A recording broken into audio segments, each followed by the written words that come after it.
1, 2, 3, 4, 5, 6, c'est bien. Bonjour. Ça va bien? Oui? Est-ce que vous êtes fait brasser cette nuit par le vent? Hein? Pas mal, hein? OK. Alors, on remercie le Seigneur. On a pris des nouvelles pour Alexandre avec la famille et vous savez que la ville de Mayfield, dans le Kentucky, ça a été détruit comme un village d'allumettes. Alors, les briques, les camions, des entrepôts d'Amazon, il y a 82 morts, 83, il y en aura peut-être plus, malheureusement. Et ce matin, quand ils se sont, imaginez, se présenter à l'église, ton église a été soufflée par le vent. Et il n'y a pas seulement mes filles, mais on va prier pour eux. On pense à ce qui s'est passé à British Columbia, en Colombie-Britannique, ce qui se passe au Bangladesh, ce qui se passe avec la mousson, ce qui se passe à travers le monde.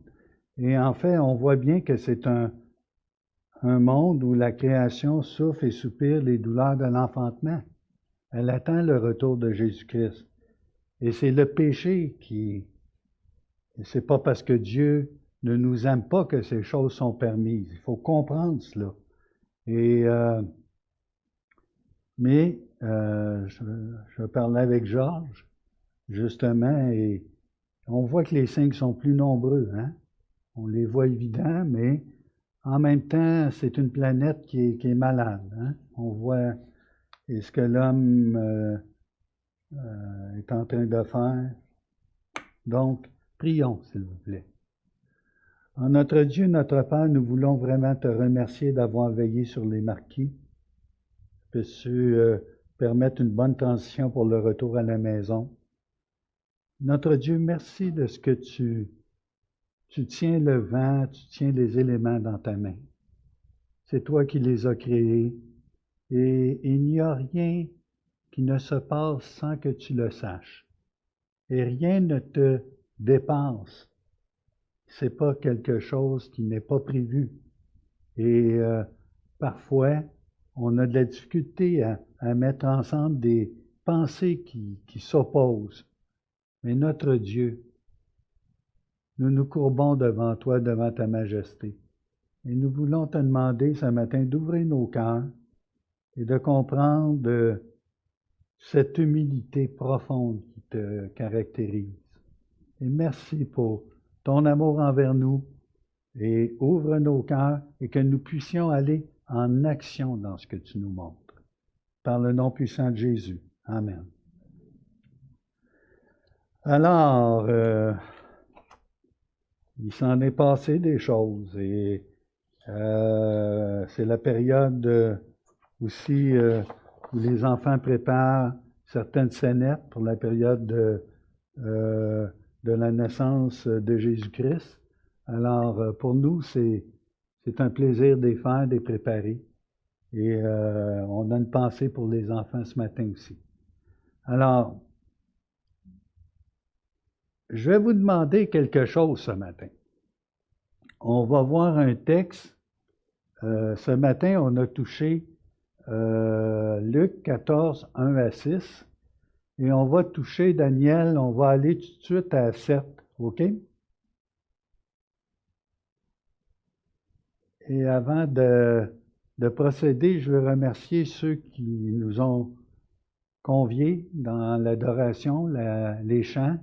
Merci aux musiciens, merci à la choriste, au choriste, à Michel, à tous. Et les choses ne se font pas tout seul, hein? Il faut savoir apprécier et dire merci. Donc, souhaiter la bienvenue aux invités. D'accord? Alors, sentez-vous chez vous. Alors, ce matin, vous allez voir des pharisiens qui observaient Jésus. Je vais vous faire un court résumé de la première partie. On a touché les versets 1 à 6 ce matin. Alors, c'est très simple, c'est que Jésus a été invité chez un chef des pharisiens pour partager le repas du midi. D'accord? tout de suite celui probablement après le culte à la synagogue. Et il a été invité avec une intention très particulière. Et c'était malveillant. C'était pour le prendre en défaut. Et quand c'est marqué que les pharisiens l'observaient, ils le scrutinaient avec l'idée de le prendre en défaut. C'est un guet-apens, c'est un piège, et vous allez voir que c'était bien préparé parce qu'il y avait un appât et Jésus est la proie. Et l'appât était un homme atteint d'une maladie, un hydropique qu'on appelle, qui est une forme d'œdème. Et l'œdème n'est pas la maladie comme telle, c'est le résultat d'une fonction, soit rénale, soit les poumons, soit les reins, soit le cœur, qui va produire un épanchement dans les tissus. Et ça peut être tellement important que la déformation peut être grosse, visible. Et c'est une personne aussi qui va avoir peut-être de la difficulté avec son souffle. Elle va sointer, d'accord? Alors, c'est pas agréable de se retrouver devant ce type de personne. Et là, un peu comme Family Prix, et voici, ah, ah! Ils ont mis l'hydropique en face de Jésus. L'hydropique, en principe, l'homme hydropique, n'aurait même pas dû être invité parce qu'il était impur aux yeux des pharisiens. Donc, vous voyez bien que c'est un plan qui était structuré et bien monté. Et ce que ça nous a permis de voir, c'est la réaction de Jésus tout au long de ces 6 versets. Alors, il va les réduire au silence 2 fois.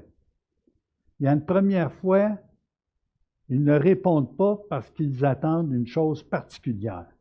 Et vous savez quoi? Ils attendent que Jésus guérisse le jour du sabbat. Qui est le maître du sabbat? Allez-y, là, même si vous avez des masques. Jésus? Dieu. Jésus, le même. Emmanuel, Dieu parmi nous. Est-ce que les gens, les pharisiens, les gens du peuple, considéraient Jésus comme Dieu? Pas encore, ils ne sont pas mis à genoux. Ils le considéraient comme un messager, tout au plus quelqu'un envoyé de Dieu. Et même si la foule s'émerveillait, on a vu que ça ne franchissait pas cette étape. D'accord? Et les pharisiens qui sont là ne sont même pas intéressés d'entendre Jésus. Au début, on voit la montée croissante de l'opposition envers Jésus. Et on l'accuse même de chasser les démons par le prince des démons. Et on n'en est pas à la première occasion de voir Jésus guérir quelqu'un le jour du sabbat. Il a même guéri une fille d'Abraham qui était courbée pendant 18 ans par un esprit impur. Il se soucie des gens alors que les pharisiens gèrent, et les docteurs de la loi gèrent une religion, gèrent un ensemble de lois. Et il ne faut pas regarder trop vite les pharisiens comme étant une classe à part. Il y a quelque chose de pharisien en nous-mêmes qu'on va regarder, qu'on va découvrir. Dans les 6 premiers versets, si vous avez l'occasion de lire ou d'écouter le message, je ne sais pas s'il va être disponible. Oui, Pierre, merci. Donc, à ce moment-là, vous allez avoir un exemple d'humilité. Et c'est exactement la thématique qu'on a discutée. Et ce que je veux vous apporter, c'est pour ça qu'on va lire ce matin la section qui s'adresse de 7 à 14. Mais juste avant, je veux vous amener comme faux sur le sentier de l'humilité. Alors, le message portait ce matin un modèle d'humilité, Jésus. Et le message global, c'est la leçon sur l'humilité. Et la section qu'on va voir, on peut déjà appeler ça sur le chemin de l'humilité. D'accord? Alors, dans le dictionnaire, on a vu ce matin que l'humilité, c'est un nom féminin. Alors, les dames, soyez patients envers vos maris. Alors, c'est un sentiment de sa faiblesse, de son insuffisance qui pousse l'homme à s'abaisser volontairement en réprimant en lui tout mouvement d'orgueil. N'oubliez pas que c'est un dictionnaire humain et non divin. D'accord? Les mots qui sont associés à humilité, ben on a modestie, là je vous en sors un difficile, componction, soumission, obéissance, repentance, attrition, contrition. D'accord? Tous des mots qu'on peut associer. Ça ne veut pas dire que c'est des synonymes forcément, mais existe-t-il une véritable humilité? Question qu'on peut se poser. Ensuite, l'humilité est-elle accessible de notre vivant? Et vous allez voir que même chez les principaux du peuple et tout ça, les pharisiens, les docteurs de la loi, l'humilité se pratique pourvu qu'elle puisse rapporter quelque chose. Donc, ça perd son nom, hein? Donc, des petites pensées que j'ai faites, que j'ai dit là aussi au premier message, mais la véritable humilité est seulement possible que par un profond changement de cœur que seul Dieu peut opérer. Je vous ai donné la définition humaine, mais un cœur qui n'est pas touché par Dieu, habité par Dieu, ce n'est pas totalement l'humilité, car c'est une vertu, une qualité divine que Dieu seul peut mettre par le Saint-Esprit au prix de l'obéissance. D'accord? L'humilité, c'est une vertu que l'homme ne peut acquérir de lui-même par ses propres efforts. Et celui qui dit avoir acquis l'humilité la perd sur le champ. Y a-t-il quelqu'un qui est humble, l'humilité? Michel, OK. Tu s'en vas. Non, non. Non,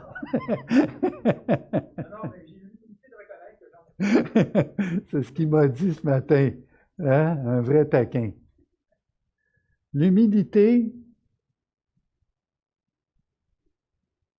c'est la destination finale sur le chemin qu'on appelle l'humiliation. L'humilité précède la gloire.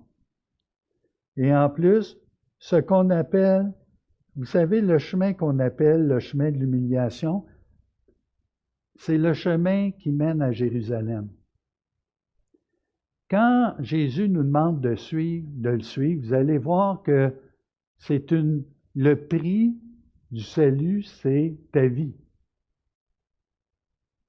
Ça fait toujours dur et sévère à entendre, mais c'est ta vie, rien de moins que Dieu demande. Et ta vie, perdre sa vie pour suivre Christ. C'est quand même, il faut réfléchir, hein? C'est ça le prix d'un disciple. Et ça passe souvent par la souffrance. Quand c'est marqué que le Fils de l'homme est venu chercher et sauver ce qui était perdu, alors ça parle de nous, mais aussi ça parle du chemin de la souffrance. Et vous savez qu'à partir de 9,52, Luc 9,52, on entreprend ce voyage où le Fils de l'homme va être livré entre les mains des hommes. Ils vont le faire mourir, le faire souffrir. On pense souvent juste à la passion, la dernière semaine, mais la souffrance a déjà commencé. Et cette souffrance, c'est le rejet, mais cette souffrance aussi, c'est celle que Jésus porte dans un monde qui souffre. On appelle ça la doctrine de la totale dépravité, la dépravation. Aucun homme n'a la capacité en lui-même, sans l'intervention de Dieu, de voir sa propre condition pécheresse. Alors Jésus va venir guérir un hydropique, il va prendre soin de lui, il va s'associer à lui, il va le toucher, on va voir que c'est un miracle, et on va voir la dureté des hommes qui ne se soucient pas de « ça fait combien d'années qu'il est pris avec ça? » On le regarde comme impur, on ne veut même pas s'asseoir avec lui, le toucher. Jésus le touche, le guérit. Un jour de sabbat. Qui est maître du sabbat? Est-ce que les convives se sont mis à genoux devant Dieu? Hein? La nourriture qu'ils ont pour ce festin, ce repas du midi, qui la donne? Qui la donne? Dieu fait briller le soleil sur les bons et les méchants. Dieu, puis vous savez, le repas est préparé depuis la veille, parce qu'on ne cuisine pas durant le sabbat. Alors, je vous ai mis la table. C'est bon, hein? On parle de le chapitre 14 dans Luc. Retenez que c'est des buffets, c'est des festins, c'est des noces. On est conviés à un repas.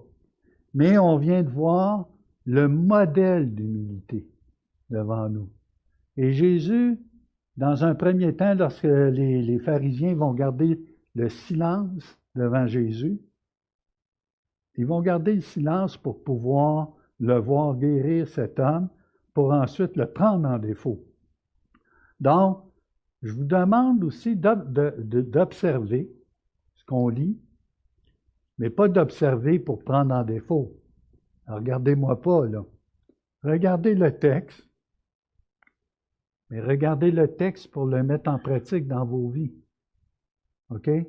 Afin de ne pas revirer comme des pharisiens. OK?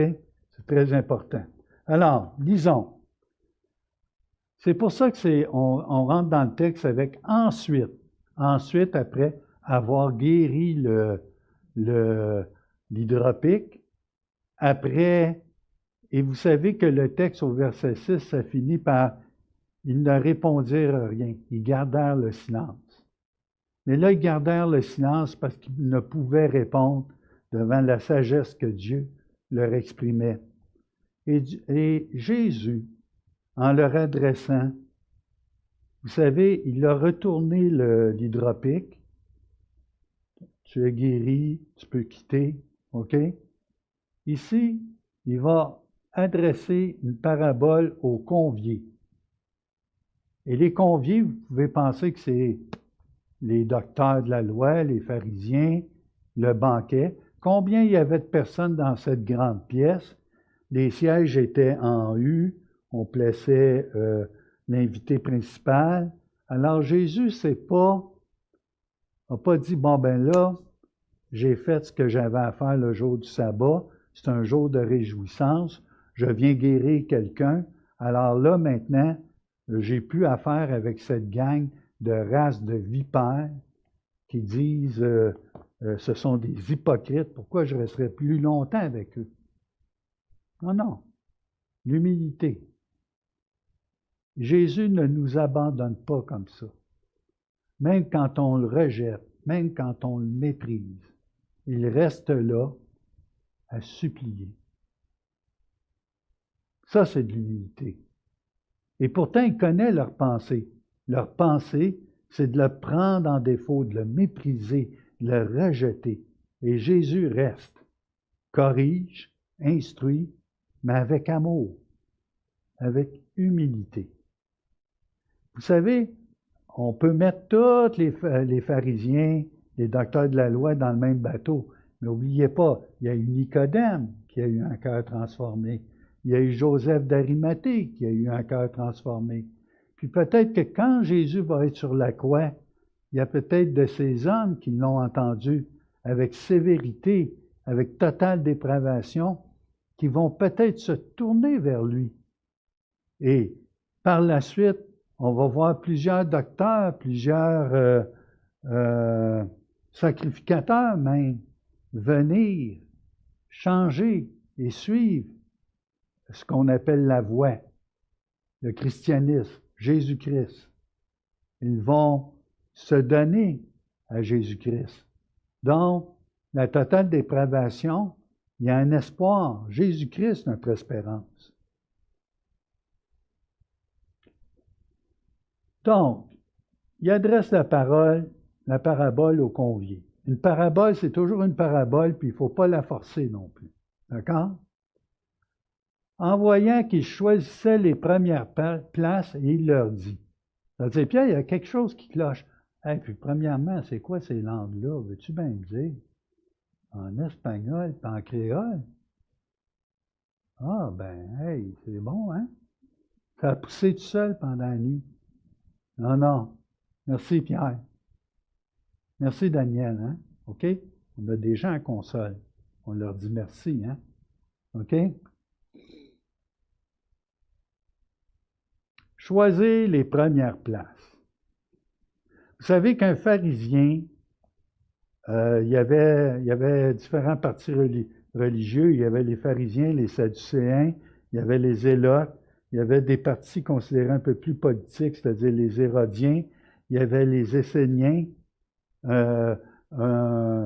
une secte un peu plus contemplative. Et donc, c'était la culture d'époque. Mais les pharisiens, on estime à peu près 6000 leur nombre à cette époque-là. Puis, ils aiment avoir la première place. Ils aiment être vus. Alors, la meilleure façon d'être vu, c'est d'arriver le dernier. Alors, ils n'ont peut-être même pas voulu assister à la guérison parce qu'ils n'en ont rien à faire de Jésus. Cruel, hein? Imaginez le Dieu du monde, celui qui rentre prendre le repas. C'est le Fils de Dieu. Nous, on a un esprit limité, les humains. C'est difficile d'imaginer deux vérités. Tu veux me faire croire, Pierre, que celui qui rentre dans la salle, c'est celui qui a créé l'univers? Hébreu. Attention, je vais te réveiller, David. On a appris des versets au déjeuner d'âme sur Hébreu. Donc, le Créateur du ciel et de la terre et de l'univers et de toutes choses, des mondes, il a même dit des mondes. Ce Dieu rentre dans la salle, on sait ce qu'il est, c'est le fils du charpentier, c'est Jésus de Nazareth. Donc, à la limite, on le prend pour un messager de Dieu. Non, non, c'est Dieu incarné. Tu tombes à genoux, hein? Le repas que tu as sur la table, c'est grâce à lui. Est-ce que j'ai mis la table comme faut? Oui. On a mis le banquet comme faut? Donc, on ramène. Ils choisissaient les premières places. Si ma femme était là, j'ai-tu le bon profil, Diane? Je parais-tu bien? Mon meilleur angle? OK? La première place. C'est donc important de paraître, hein? Même pour nous, là, notre image. Pareil, c'est important. OK, on y va, Daniel, avec 8, 9, 10. Ouais, OK, 8. Lorsque tu seras invité par quelqu'un à des noces, ne te mets pas à la première place de peur qu'il n'y ait parmi les invités une personne plus éminente que toi. À qui parle-t-il? Aux conviés. Il parle à des pharisiens. Oubliez jamais ça. Donc, va pas prendre la première place. Parce que s'il y a quelqu'un de qui t'occupe la place. On va continuer, vas-y Daniel. Et que celui qui vous a invité, l'un et l'autre, ne viennent te dire hey, hey, hey, hey, hey, non, non, c'est pas ta place. Cède la place à cette personne-là, tu aurais alors la honte, et là on parle aux conviés, il n'y a rien de pire pour un pharisien de se faire dire non, non, tu t'en vas en arrière.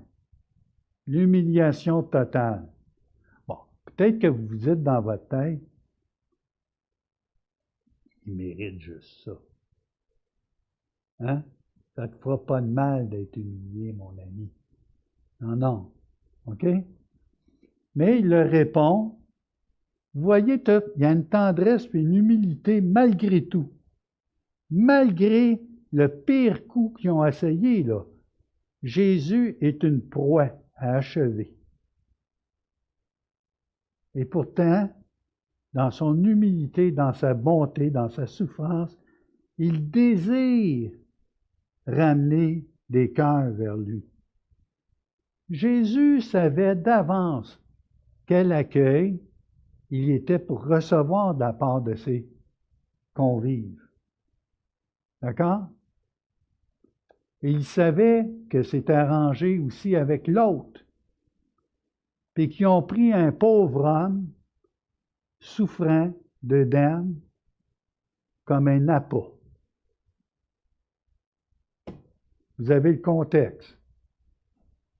Et là, pourtant, ces gens arrivent là, puis ça pavane. Vous savez, les pharisiens aimaient être vus, hein? Aimaient avoir les premières places. Ils aimaient faire des prières en public, se donner en spectacle. Ils aimaient être salués. Ils aimaient qu'on sonne de la trompette lorsqu'ils mettaient l'offrande dans le tronc. Et beaucoup d'autres choses comme ça. Jésus dit, vous avez votre récompense dans un des passages des évangiles. Mais si c'est juste ça, la vie, misérable, hein, que nous sommes, avoir la première place. Et on veut tous avoir une place importante et de la reconnaissance. OK? C'est quelque chose avec lequel l'homme lutte. Trouver une identité qui a du sens. Être quelqu'un. Vous savez, le pharisien, là, il dit, moi, il ne dira pas 2 fois d'aller prendre ma dernière place. C'est ça qui caractérisait un pharisien. Pas possible, là. Verset 10, Daniel. Mais lorsque tu seras invité, va te mettre à la dernière place afin que, quand celui qui t'a invité viendra, il te dise, mon ami, monte plus haut, alors cela te fera honneur devant tous ceux qui seront à table avec toi. J'ai vu certains commentateurs dire, hey, non, non, il est en train de leur donner un mauvais truc. Va-t'en à la dernière place, là, puis tu vas obtenir l'humilité. N'oubliez pas qu'il parle à pharisiens. Donc, il essaie de rentrer dans leur manière de penser. Mais vous savez, je vais vous poser une question.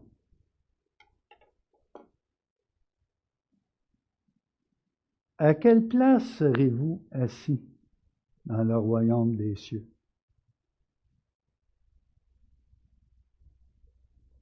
Oh, il me semble que j'ai le genre de silence qu'il devait avoir au buffet. Bon, riez avec moi, là, OK? Quelle place que tu vas avoir? Y en a-tu qui se risquent? Si je te disais, la seule place qui reste de disponible, c'est la dernière, est-ce que tu apprendrais? Hein? Oui? Sûr? Bon. Hein? Ah, ben là, ça, c'est peut-être une belle tentative. Au moins un dégourdi, on voit. OK? Donc, quelle place vous pensez qu'on mérite? Ça c'est bien, Micheline. Là, je reconnais ta diplomatie. C'est bon. Aucune. C'est quoi déjà ton prénom? Alexandra, tu l'as. Aucune place. On ne mérite aucune place. Aucune. La dernière place est une place d'honneur dans le royaume des cieux. La dernière place est une place d'honneur. Ça, c'est comme la mère de Jean. Tu peux-tu asseoir un de mes fils à ta droite puis l'autre à ta gauche? Puis les disciples les regardaient comme des requins. Hein? On ne veut pas la première place. Hein? Puis quand Jésus vient de leur annoncer qu'il doit monter à Jérusalem et qu'il doit souffrir, hein, aux mains des hommes, de quoi parlaient les disciples? Vous souvenez-vous? Qui était pour être le plus grand parmi eux? C'est-tu une pensée juive, ça? Hein? Moi, je veux être ton général associé. Non, mais vous savez comment ça s'appelle, ça? C'est la doctrine de la totale dépravation. Nous sommes entièrement dépravés. Même dans notre manière de penser. Alors, c'est pour ça que Dieu s'occupe du renouvellement de notre intelligence. On y va, Daniel, on va continuer. Si vous avez, je m'amuse avec mes frères et sœurs depuis quelque temps à apprendre des versets, hein? OK? Puis celui-là, il n'est pas dur. Je vous aurais donné celui-là à apprendre par cœur ce matin. Car quiconque s'élève sera baissé, et quiconque s'abaisse sera élevé. Là, je ne veux pas écrire un livre en 7 étapes. Si tu veux avoir l'humilité, abaisse-toi. Là, tout le monde va s'abaisser, mais avec un motif. Lequel? Obtenir quelque chose en échange. L'humilité ne s'obtient pas « Ah, je veux avoir l'humilité ». Plus tu cours après, plus elle s'éloigne. C'est une manière d'être. C'est un fruit de l'esprit avec abondance où on fait les choses non par motif de ce qu'on pourrait obtenir en échange. Mais Jésus veut prendre les pharisiens à leur propre piège. Si un pharisien était rendu à l'étape d'écouter Jésus, c'était déjà une avancée. Et si le pharisien était prêt à prendre la dernière place, bien, ça démontrait un certain espoir. C'est pas qu'il avait tout compris, qu'il y avait des bons motifs, mais il y avait de l'espérance, hein? Alors là, tu vas dire, ouais, mais il n'a pas parlé avec l'autre. OK. Verset 12. Il dit aussi à celui qui l'avait invité, lorsque tu donnes à dîner ou à souper, n'invite pas tes amis, ni tes frères, ni tes parents, ni des voisins riches, de peur qu'ils ne t'invitent à leur tour et qu'on ne te rende l'appareil. OK, je vais faire une blague. Puis tu souper de Noël. Oui, tu invites la famille, puis tout ça. Non, c'est pas comme ça qu'il faut voir les choses. Il faut mettre les choses en équilibre. D'accord? Mais ici, les pharisiens étaient estimés à 6 000, comme je vous ai dit, mais c'est un cercle très sélect. T'invites quelqu'un qui va pouvoir te le remettre.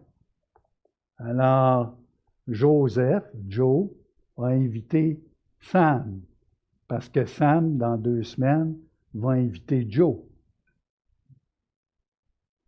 Vous voyez? Donc, les gens que tu invites peuvent te le remettre. C'est sûr que dans un contexte, surtout nord-américain, pour la plupart d'entre nous, mais faisons attention, il faut mettre les choses en perspective puis dans le contexte qu'on est. Il y a des gens qui ne mangent pas nécessairement à leur faim, et pour la plupart, on arrive à se débrouiller avec les banques alimentaires, tout ça. Mais celui qui a mis la nourriture sur la table du banquet, c'est qui? C'est le Dieu Tout-Puissant, Jésus-Christ. Qui donne la nourriture? Qui pourvoit? Et Jésus va dire, je ne vous connais pas à la fin, lorsque les gens vont venir pour rentrer dans leur royaume, si tu as donné un verre d'eau, si tu as donné un... Dans le fond, ce que tu donnes, c'est pas ce qui t'appartient. C'est ce que Dieu te donne. Il n'y a rien qui, dans le fond, est à toi. Non, non, hey, je vais travailler pour toute ma vie. Tu ne viendras pas m'enlever puis dire comment gérer mes affaires. Donc, en même temps, c'est une leçon qui nous parle. Mais, n'oublions pas que c'est une parabole pour les conviés. Et là, on tombe dans la parabole de l'autre qui se fait dire, ben, invite pas ceux qui peuvent te le rendre. Invite les estropiés, les malades, OK? D'ailleurs, c'est pas à ça que devaient servir les pharisiens, les docteurs de la loi, puis ceux qui connaissent Dieu. Ils avaient un mépris pour le peuple, une vertu totalement opposée à celle de Jésus.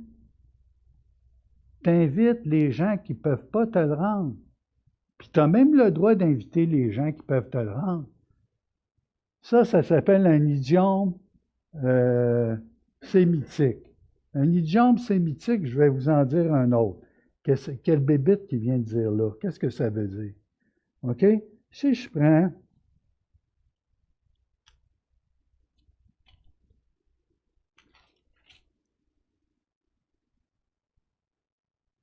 le verset 26, 14-26.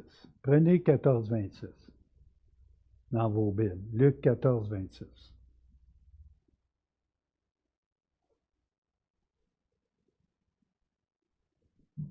Si quelqu'un vient à moi sans me préférer à son père et à sa mère, sa femme et ses enfants, à ses frères, à ses sœurs et même à sa propre vie, il ne peut être mon disciple.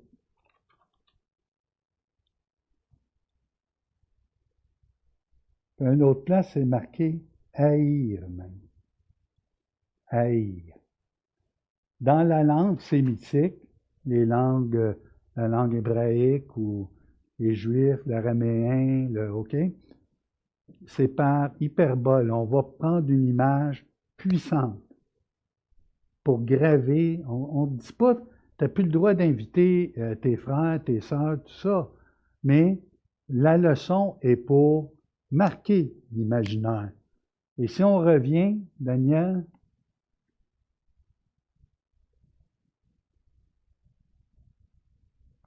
il dit aussi à celui qui l'avait invité, lorsque tu donnes à dîner ou à souper, n'invite pas tes amis, ni tes frères, ni tes parents, ni des voisins riches, de peur qu'ils ne t'invitent à leur tour et qu'on ne te rende l'appareil. C'est ce que les pharisiens faisaient. C'était le petit club social. Verset 13. Mais lorsque tu donnes un festin, invite des pauvres, des estropiés, des boiteux, des aveugles. C'est intéressant parce que le parallélisme dans le texte, il y a 4 éléments, il y a 4 éléments là. Mais je ne suis pas pour inviter cette gang-là. Je ne serai jamais invité à manger, à participer à un repas. Ils ne pourront pas me le rendre. Verset 14. Et tu seras heureux de ce qu'ils ne peuvent pas te rendre l'appareil, car elle te sera rendue à la résurrection des justes. Vous savez, la récompense ou ce qu'on peut obtenir, c'est la félicité, c'est d'être heureux, comblé. Ouais, mais qu'est-ce que ça va me rapporter de... C'est marqué là, dans 1 Corinthiens 13 que... Qu'est-ce qui est marqué dans 1 Corinthiens 13? Là? Qu'est-ce que tu veux me dire, Pierre, dans 1 Corinthiens 13? Pourquoi tu partages ça? OK? Et quand je distribuerai tous mes biens pour la nourriture des pauvres, quand je livrerai même mon corps pour être brûlé, si je n'ai pas l'amour, je ne suis rien. Alors, ce n'est pas ce qu'on fait, vous comprenez, qui gagne quelque chose. C'est une disposition du cœur changée. Et la pleine bénédiction, c'est de voir que Dieu, comment ça se fait, Seigneur, que tu es si bon avec moi, que tu es capable de me faire passer de la totale dépravation à l'acceptation en ton Fils bien-aimé, caché en Christ. Il nous voit à travers Christ. Tant et aussi longtemps que vous n'acceptez pas le verdict sur vous-même, sur nous-mêmes, quand on se regarde dans le miroir, ouais, mais j'ai des bonnes choses, puis des belles qualités, oui, puis bon, OK.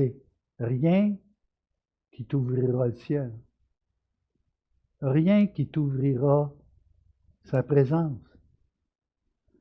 Quand tu vas faire ces choses-là, sans motif d'obtenir quelque chose en retour, tu vas être heureux, bien heureux. Et tu vas avoir une certaine forme. Tu vas atteindre l'humilité, mais il ne faut pas que tu le dises à personne. Tu vas toucher, le Saint-Esprit va toucher ton cœur et tu vas être heureux de ta condition. Maintenant, on finit là-dessus. Qu'est-ce que tu vas pouvoir t'offrir avec les récompenses Hermès que tu vas t'avoir ramassé pour le ciel? Je pense que les récompenses, on va tout simplement les donner à Dieu. On va se sentir totalement... Vous savez, ce qui est le plus dur dans la vie chrétienne, c'est de concilier. On est des humains limités. Et des limités, et Dieu nous parle avec un langage d'homme, de choses qui dépassent notre compréhension d'homme. Une science aussi merveilleuse est au-dessus de ma portée parce qu'elle est trop élevée pour que je puisse la saisir.